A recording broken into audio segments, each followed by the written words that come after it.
Hello everybody, Dr. Susan Flyer, anesthesiologist, critical care intensivist, and today we are going to be discussing diastolic heart failure. The previous video discussed systolic heart failure, which is a problem with the contraction, and now we're going to talk about the relaxation problem, which is the diastolic heart failure. So there's a problem with your heart relaxing properly and filling from the atrium. When I say your heart, I'm really discussing more so your left ventricle, which I'm going to draw here.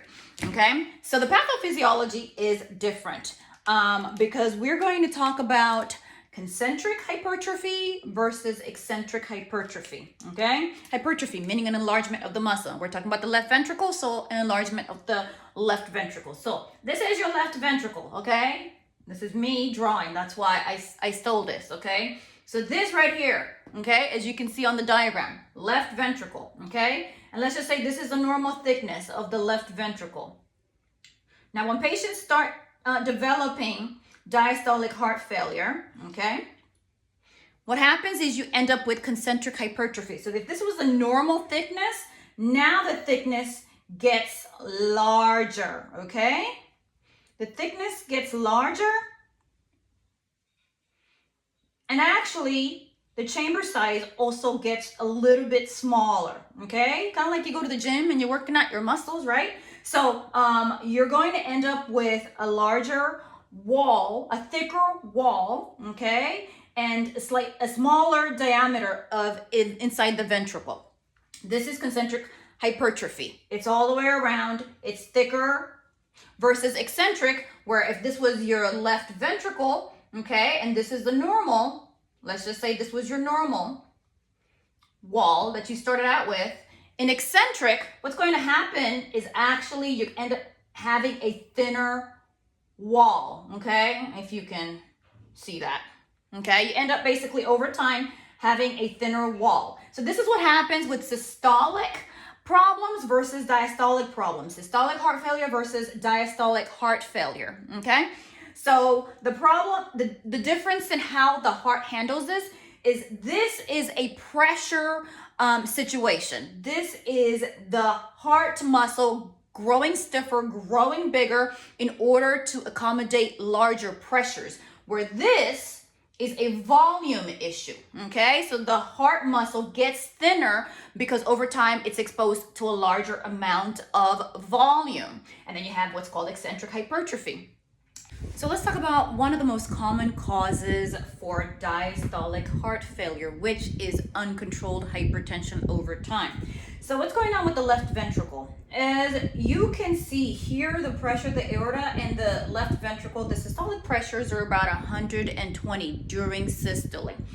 But here's what's happening and how the left ventricle actually contracts against the aorta, because you would think that with these pressures being equal, there should be no forward flow. But there is a point during the cardiac cycle before the aortic valve opens, but at the same time when the mitral valve is closed, where the ventricle is getting ready to eject. It's basically gathering its strength, I would call it, in order to eject the blood volume out of the left ventricle into the aorta. That's the period, it's a very small period called the isovolumic contraction period.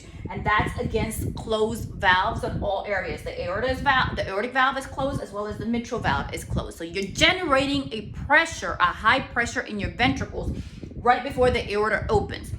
So when the aorta opens, you're basically going to release that volume because you've generated this higher pressure than what is actually in the aorta, and then you're going to have forward flow, okay? So that's the systole that we usually are measuring, the normal systole in the cardiac cycle that we're usually measuring, and this is what this corresponds to. But right before that, during the isovolumic contraction, you're going to have a much higher pressure in the left ventricle, well, a higher pressure in order to generate forward flow.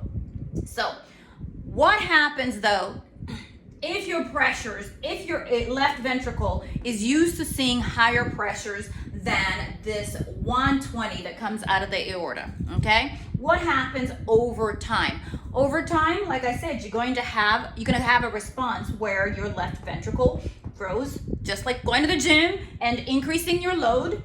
Your load is, your afterload here is increasing because of this pressure that the ventricle is seeing, and your left ventricle obviously gets thicker. But The problem now becomes that as it's getting thicker, it also gets stiffer. And that's where you start seeing diastolic dysfunction written out whenever you look at your echocardiograms. Now, diastolic dysfunction does not equate diastolic heart failure unless you have symptoms, but it's an early precursor, but some patients never even develop diastolic dysfunction. So this ventricle being stiff and being used to high pressures is fine for systole. It's fine for contraction because obviously it's a bigger muscle, right?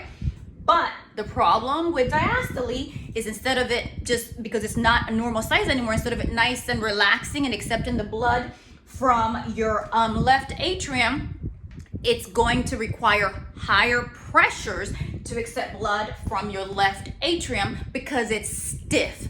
That pressure over time that it's used to handling from the aorta is now going to get transmitted backwards through the mitral valve into the left atrium and down into your pulmonary veins. What do the pulmonary veins arise from? Your lungs. So what's going to happen over time in the lungs if you have now this pressure that came from the aorta being transmitted into the left ventricle, going backwards through the mitral valve into the pulmonary veins? Now you're going to get more pressure generated in your lungs, and therefore with that pressure you're going to have volume and you're going to have the same classic symptoms. You're going to have the symptoms of what? Dyspnea, shortness of breath that you see in classic congestive systolic heart failure. So that's the difference. It still generates the same symptoms, very similar symptoms, but it is just a whole different type of pathophysiology. So the treatment we'll talk about on the next slide, but this is one of the biggest issues. It's uncontrolled hypertension. So control your blood pressure, guys, because over time you could end up in heart failure. Another name that you guys will see describing diastolic heart failure is heart failure with a preserved ejection fraction, which I talked about in the video. And then when we're talking about people who have heart failure, that's a systolic component, which you're gonna see is heart failure with a reduced ejection fraction. Okay, and people sometimes say HFpEF versus HFrEF. But anyway, tell me what you think in the comments.